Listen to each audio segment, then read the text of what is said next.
Welcome to the third lecture on the algebra of matrices, titled Injectivity, Surjectivity, and Invertibility. We begin our lecture with a brief review of our previous work on matrices. Let n and m be non-zero natural numbers, and k be a field, which we all fix for this entire lecture. If A is an m by n matrix with entries in k, then the map T sub A, which ends a vector x in k to the n to A times x, is a linear map. Moreover, if phi is a linear map from k to the n to k to the m, then there exists a unique m times n matrix A, such that for all vector x in k to the n, the vector phi at x is A times x. We denote A by mat of phi. The multiplication of matrices is defined in such a way that for any linear map phi from k to the n to k to the m, and for any linear map psi from k to the m to k to the r, the matrix of psi composed with phi is the product of the matrix of psi with the matrix of phi. We now study the problem of invertibility in the algebra of matrices. Since matrices define linear maps, it is natural to talk about the kernel and the range of a matrix. The range is often called the column space. Formally, if A is an m by n matrix, then the kernel of A is a space of vectors x in k to the n, such that A times x equals 0. The column space of A is a linear span of the columns of A. The kernel of A is sometimes called the null space of A. The kernel of A is indeed, by definition, the kernel of the linear map T sub A. The column space of A is easily seen to be the range of the linear map T sub A. Indeed, let A1 etc. An be the columns of A.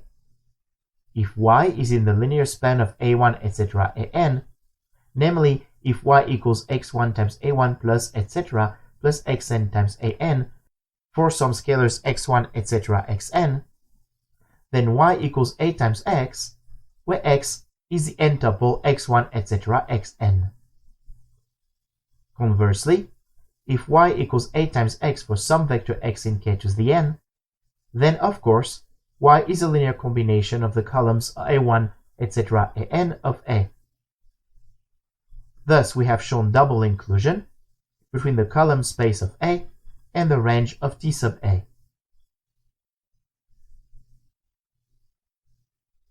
The rank theorem, applied to the linear map T sub A, leads to a useful relation between the dimension of the kernel of a matrix and the dimension of its column space. If A is a matrix with n columns, then the domain of T sub A is k to the n, which has dimension n. So, by the rank theorem, if A is a matrix with n columns, then the sum of the dimension of the kernel of A with the dimension of the column space of A is n. We now study the relation between injectivity, surjectivity, and bijectivity for linear maps, and invertibility properties for matrices. We begin with injectivity. It is a general observation in basic set theory that a function is injective if and only if it is left invertible. However, when working within the category of vector spaces, we only want to consider linear left inverses. In finite dimension, this causes no difficulties. Let V and W be two finite dimensional k-vector spaces. Let phi be a linear map from V to W. The linear map phi is injective if and only if there exists a linear map psi from W to V such that psi composed with phi is the identity map of V.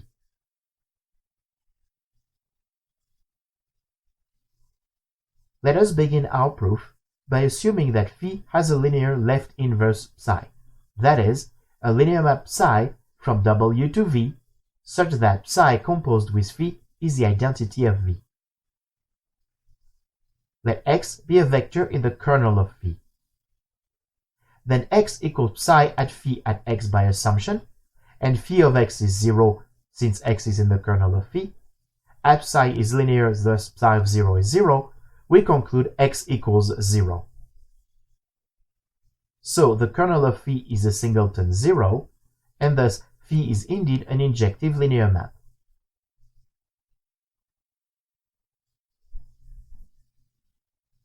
Now, assume phi is an injective linear map from V to W. Let E1, etc. En be a basis for V. The family phi of E1, etc. phi of En is linearly independent since phi is injective. Indeed, suppose that T1 phi of E1 plus etc. plus Tn phi of En equals 0 for some scalars T1, etc. Tn. Since phi is linear, we conclude that phi of T1E1 plus etc. plus Tn is 0. Since phi is injective, we then have that T1E1 plus etc. plus Tn is 0. As E1 etc. En is a basis, it is linearly independent. So the scalars T1, T2, etc. Tn are all 0. We thus have shown that the set phi of E1, etc. phi of En is linearly independent. Thus, as W is finite dimensional, we can extend the linearly independent set phi of E1, etc. phi of En to a basis of W, which we denote F1, etc. Fm. We now define psi as the unique linear map from W to V, which sends F sub j to E sub j for any integer j between 1 and n, and sends F sub j to 0 for any integer j between n plus 1 and m. Then, by construction, psi composed with phi at E sub j is E sub j for all integer j between 1 and n. Thus, by linearity, psi composed with phi is the identity function of V as desired. We now can discuss left invertibility for matrices. We state a theorem which provides a list of properties about injective linear maps, then translate them to the algebra of matrices. Let phi be a linear map from k to the n to k to the m. The following assertions are equivalent. 1. Phi is injective. 2. The kernel of phi is a singleton 0, that is, the dimension of the kernel of phi is 0. 3. There exists a linear map psi from k to the m to k to the n, such that psi composed with phi is the identity of k to the n. 4. There exists an n by m matrix B, such that B times the matrix of phi is the identity matrix of size n. 5. For any vector x in k to the n, if A times x is 0, then x is a 0 vector. In other words, the kernel of A is a singleton 0. And 6. The columns of A form a linearly independent family.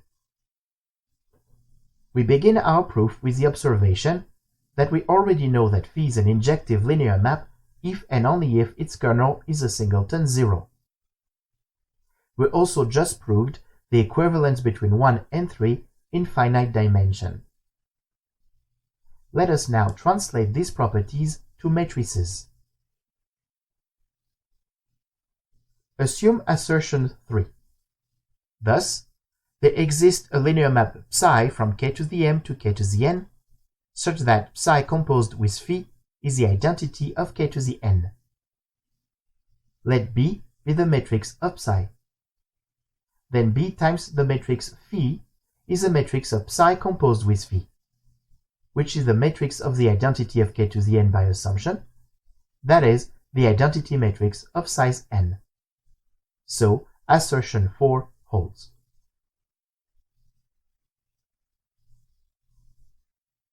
Let's assume assertion 4.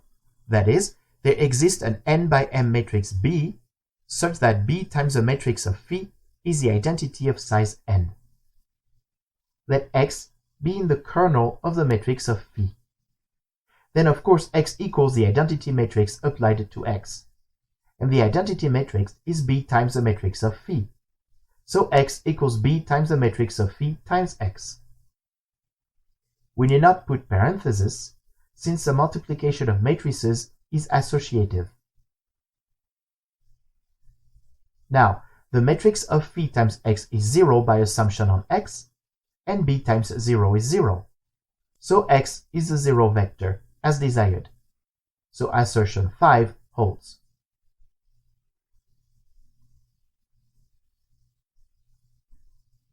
Now, assume assertion 5, that is, the kernel of the matrix of phi is a singleton 0. Let A1, etc. An be the columns of the matrix of phi.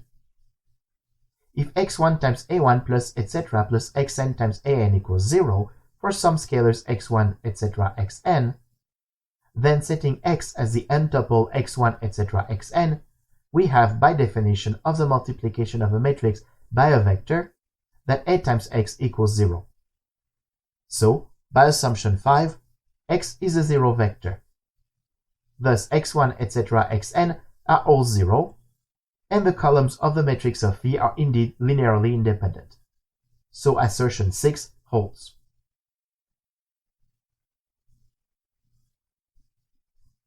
Let us now assume assertion 6, that is, the columns of A are linearly independent. The proof that 6 implies 5 is pretty much the same logic as the proof that 5 implies 6. Thus, if the columns A1, etc. An of the matrix of phi are linearly independent, and if the matrix of phi times x equals 0 for some vector x in k to the n that we write as the n-tuple x1, etc. xn, then x1 times a1 plus etc. plus xn times an equals 0, and thus, by linear independence, x1 equals x2 equals etc. equals xn equals 0. That is, the vector x is indeed 0. So assertion 5 holds. Now, assertion 5 is equivalent to assertion 2 by definition. So, we have proven all of our equivalences. Indeed, we have shown that 1, 2, and 3 are equivalent, 3 implies 4, 4 implies 5, 5 and 6 are equivalent, and 5 implies 2.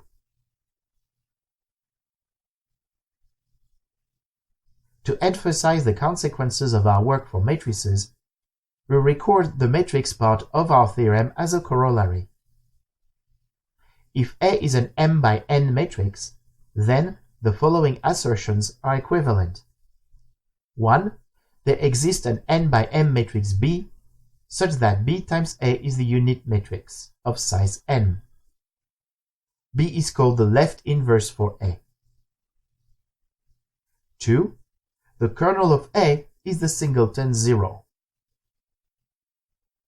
3. The columns of A are linearly independent. The proof of this corollary simply follows by applying our theorem to the linear map T sub A, which sends a vector x in k to the n to A times x.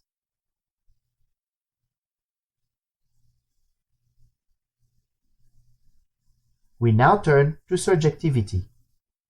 In set theory, a function is surjective if and only if it is right invertible.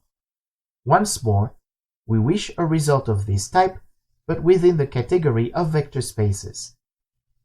Again, let V and W be two finite-dimensional k-vector spaces. Let phi be a linear map from V to W. The linear map phi is surjective if and only if there exists a linear map psi from W to V such that phi composed with psi is the identity of W.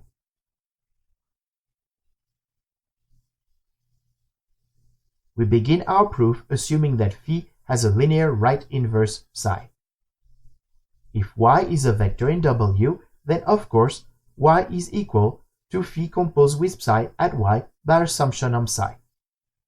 That is, y is in the range of phi, since it is phi of some vectors of V, namely psi of y.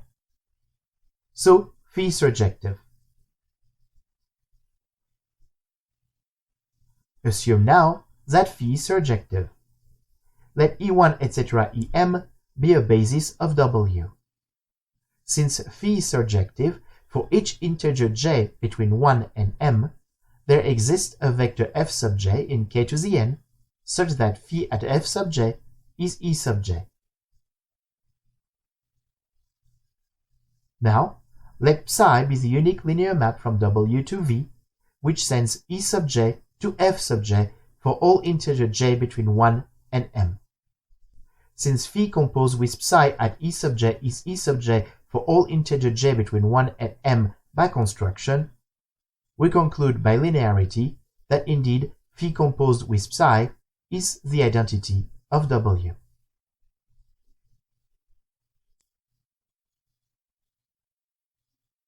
We now translate these observations to matrices. Let phi be a linear map from k to the n to k to the m. The following assertions are equivalent. 1. Phi is surjective. 2. The dimension of the range of phi is m. 3. There exists a linear map psi from k to the m to k to the n, such that phi composed with psi is the identity of k to the m. 4. There exists an n by n matrix B, such that the matrix of phi times B is the unit matrix of size m. 5. For all vectors y in k to the m, there exists a vector x in k to the n, such that y equals the matrix of phi times x. And 6. The columns of the matrix of phi spans k to the m.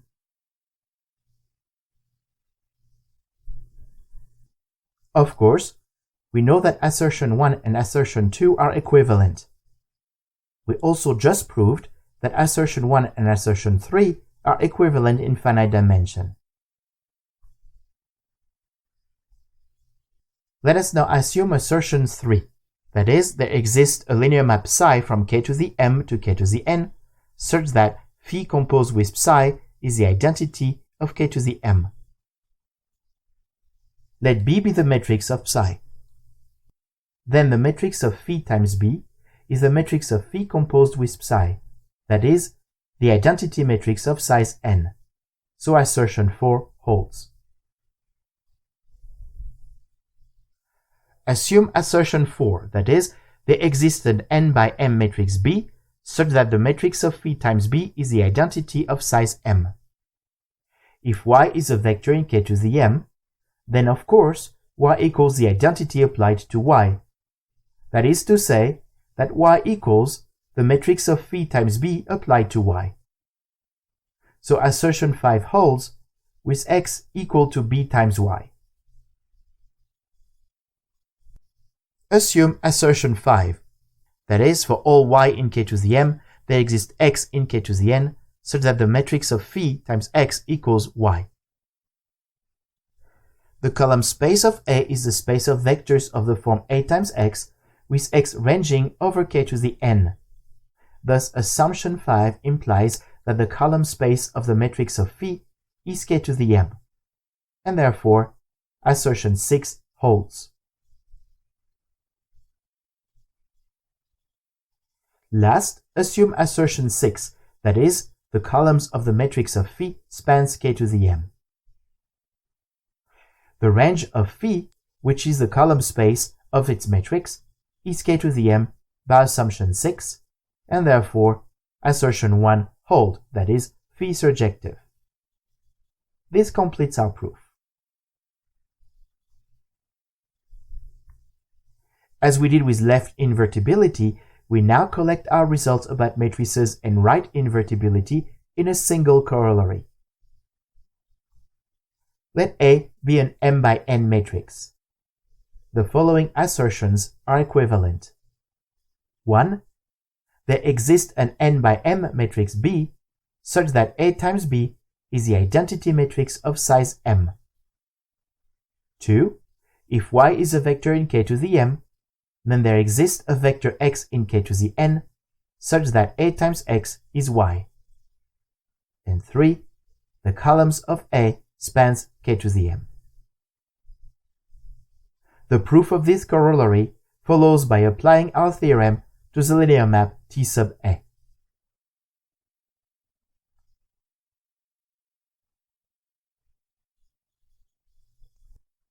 We now put together our work to understand linear isomorphisms and invertible matrices. A linear isomorphism is a linear map with a linear inverse. We saw two fundamental properties of linear isomorphisms.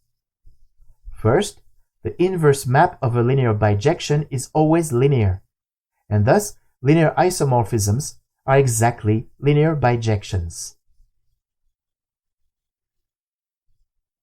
Second, a linear map between two finite-dimensional vector spaces is a linear isomorphism if and only if it maps a basis of its domain to a basis of its codomain. This is also equivalent to mapping any basis of its domain to a basis of its codomain.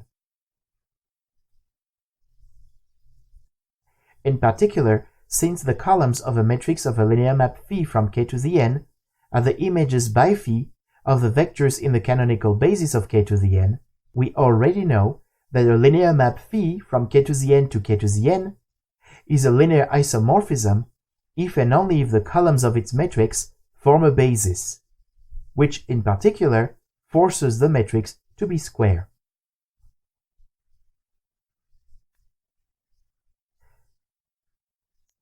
We will now prove these results once more using our work on left and right invertibility to tie everything together. Now, a linear bijection is of course at once a linear injection and a linear surjection. We first provide a new proof specific to finite dimension, that a linear bijection from a finite-dimensional vector space V to a finite-dimensional vector space W is indeed a linear isomorphism, and vice versa. Assume first that phi is linear and bijective. Thus, phi is a linear injection, so it has a linear left inverse psi. As phi is also a linear surjection, it also has a linear right inverse psi prime. We wish to prove that psi equals psi prime. Now, psi, of course, equals psi composed with the identity of V, and thus psi is psi composed with phi composed with psi prime. By surjectivity of composition, this in turn equals psi composed with phi, then composed with psi prime. Psi composed with phi is the identity of W. The identity of W composed with psi prime is psi prime.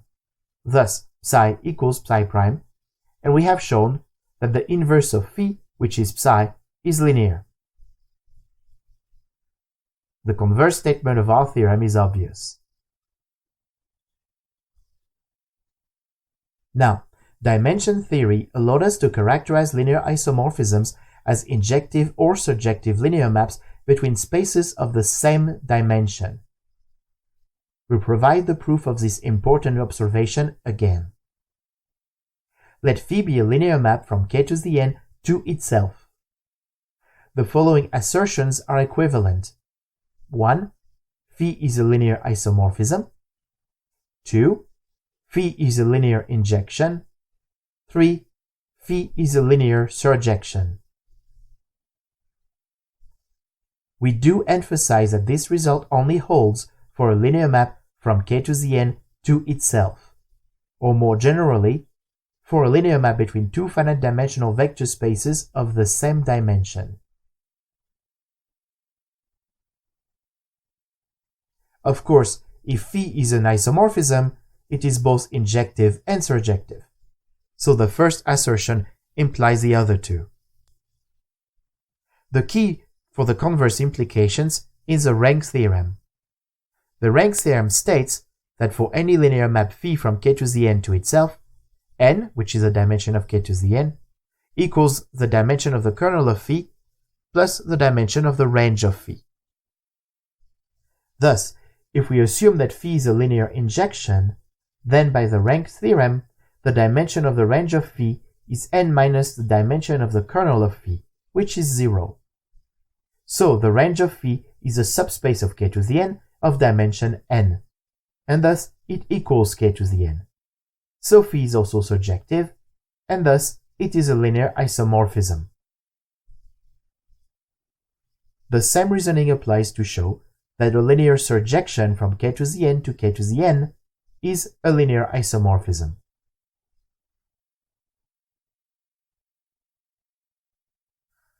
We now translate these observations to matrices.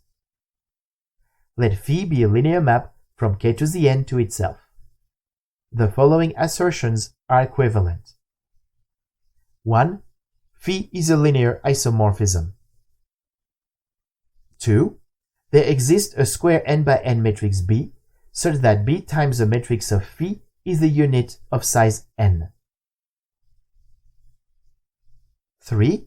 There exists a square n by n matrix C such that the matrix of phi times C is again the unit of size n. 4. There exists a square n by n matrix A such that the matrix of phi times A and A times the matrix of phi are both the unit of size n. And last, the columns of the matrix of phi form a basis of k to the n. Our proof relies on our work in this lecture.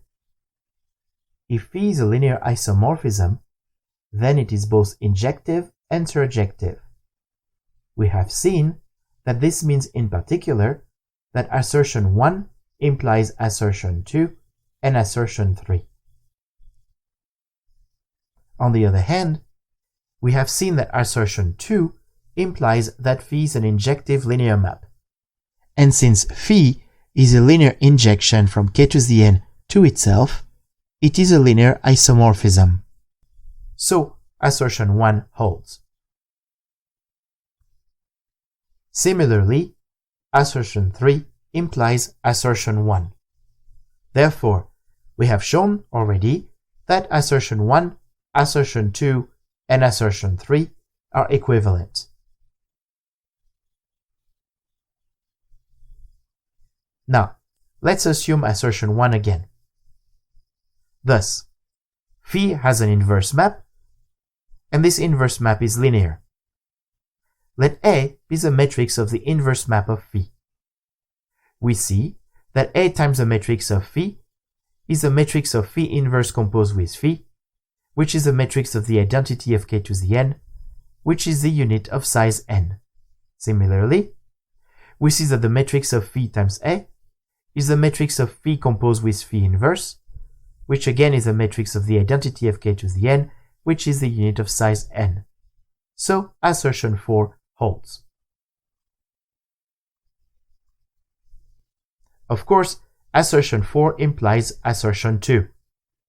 It also implies assertion 3. Either way, assertion 4 implies assertion 1, so assertion 4 is indeed equivalent to assertion 1. Assume assertion 1 once more. Then we know that both assertion 2 and assertion 3 must hold. Assertion 2 implies that the column of the matrix of phi are linearly independent, while assertion 3 implies that the columns of the matrix of phi spans k to the n. Therefore, the columns of the matrix of phi form a basis for k to the n, and thus assertion 5 holds. If, on the other hand, assertion 5 holds, then assertion 2 holds, since in particular bases are linearly independent, and we have seen that assertion 2 is equivalent to the columns of the matrix of phi are linearly independent. This concludes our theorem. Since we have seen that 1, 2, and 3 are equivalent, 1 is equivalent to 4, 1 implies 5, and 5 implies 2.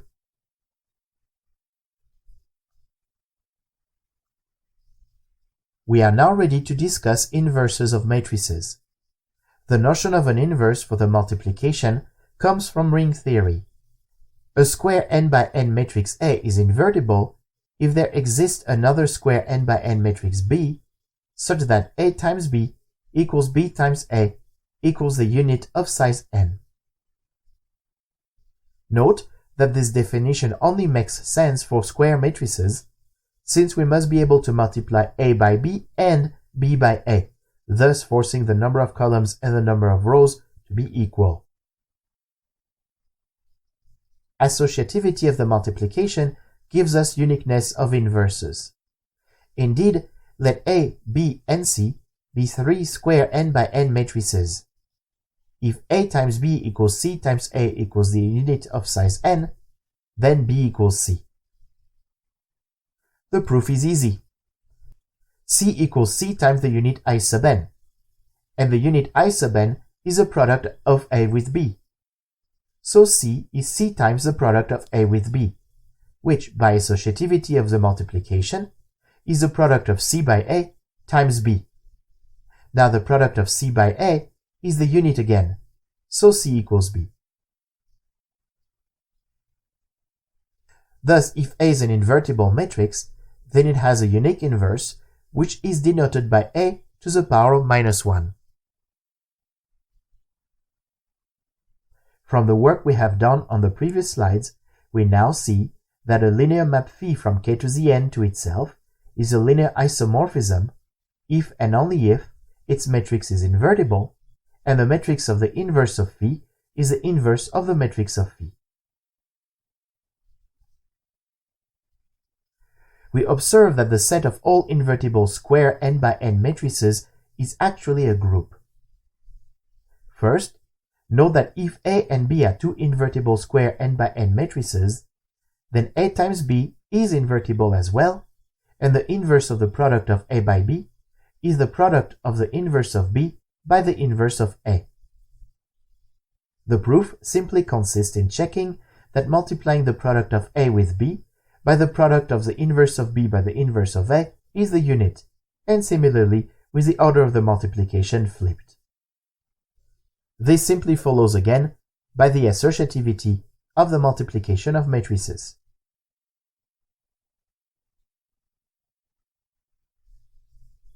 Thus, the set of all invertible n by n matrices is closed under the multiplication of matrices, the multiplication is associative, the unit is invertible, and of course all elements in the set of invertible matrices have an inverse.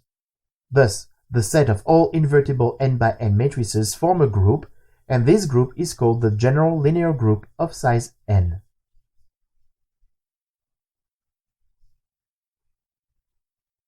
We now summarize all the statements we have proven about invertible matrices in this lecture. Let A be a square n by n matrix. The following assertions are equivalent. 1. A is invertible. 2. A is left invertible. 3. A is right invertible. 4. The columns of A form a basis of k to the n. 5. The columns of A form a linearly independent family of k to the n. 6. The columns of A span k to the n. 7. The kernel of A is a singleton 0. 8. The column space of A is k to the n. 9.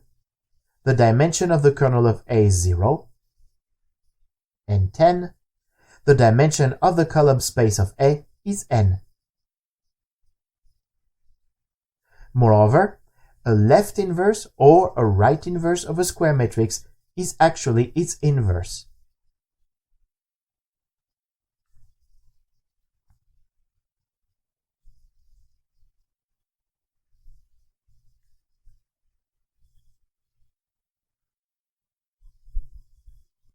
We conclude this lecture with some brief applications of our main result.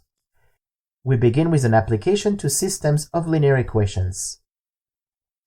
a system of linear equations can always be rewritten in the form A times x equals b, with A the matrix of coefficients of the system, x the vector of unknowns, and b some vector.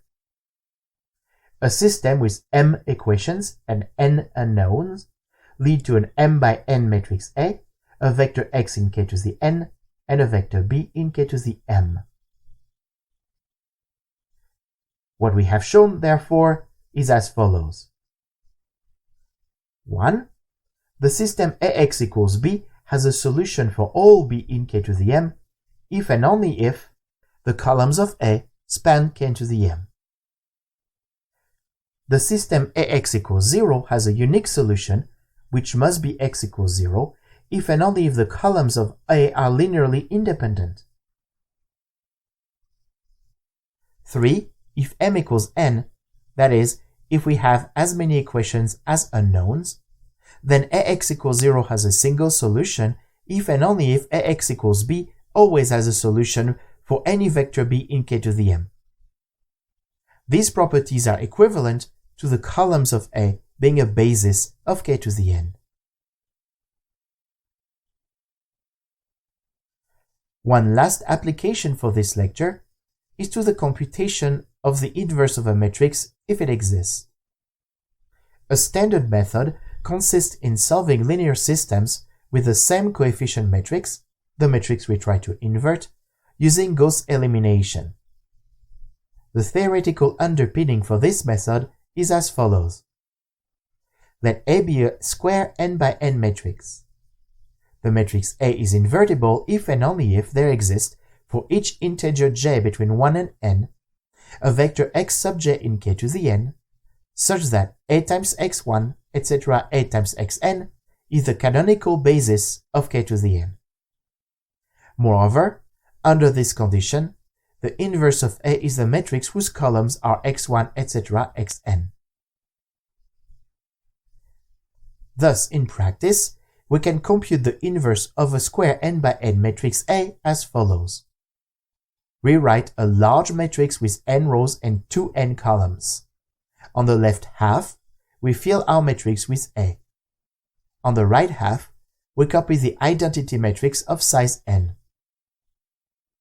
We then apply the Gauss elimination process to this matrix until on the left half, we obtain the identity matrix. If this is not possible, then the matrix A is not invertible, since at least one of the systems we are trying to solve has no solution. If we can indeed reduce A to the identity using the Gauss elimination, then the inverse matrix is given by the right half. Indeed, the right half contains the solutions to the equations Ax equals E sub j, where E1 etc. En were the columns of the right half at the beginning of the computation, that is the canonical basis vectors. By our theorem, these solutions are indeed the columns of the inverse matrix for A. The key feature of our theorem is that we only need to prove right invertibility of a square matrix to conclude invertibility, which we do by computing an actual right inverse, which our work shows must be the actual inverse of our matrix if it exists. The proof of our theorem is as follows. Let E1 etc. En be the canonical basis of k to the n. If A is invertible, then for all integers j between 1 and n, we can set x sub j to be the inverse of A times E sub j. In other words, x sub j is indeed the jth column of the inverse of A. And a simple calculation shows that A times x sub j is indeed E sub j. Thus, our condition is certainly necessary. If instead, for each integer j between 1 and n, we can find a vector x sub j in k to the n, such that the product A times x sub j is a vector E sub j, then let us prove that the column space of A is k to the n. Let y be a vector in k to the n, which we write as the n-tuple y1 etc. yn.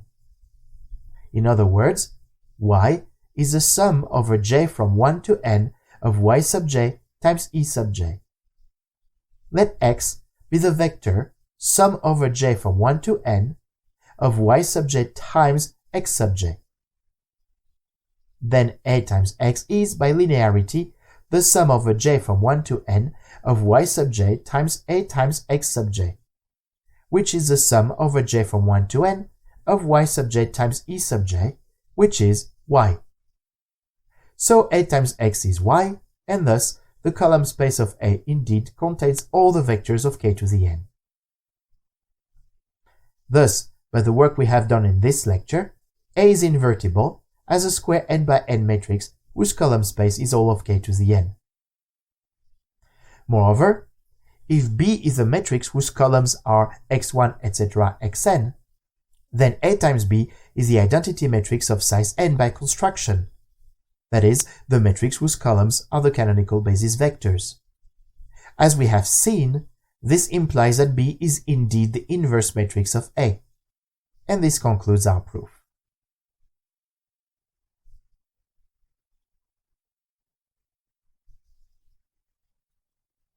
In our next lecture, we will apply our work more generally to all linear maps in finite dimension and derive the change of basis formula.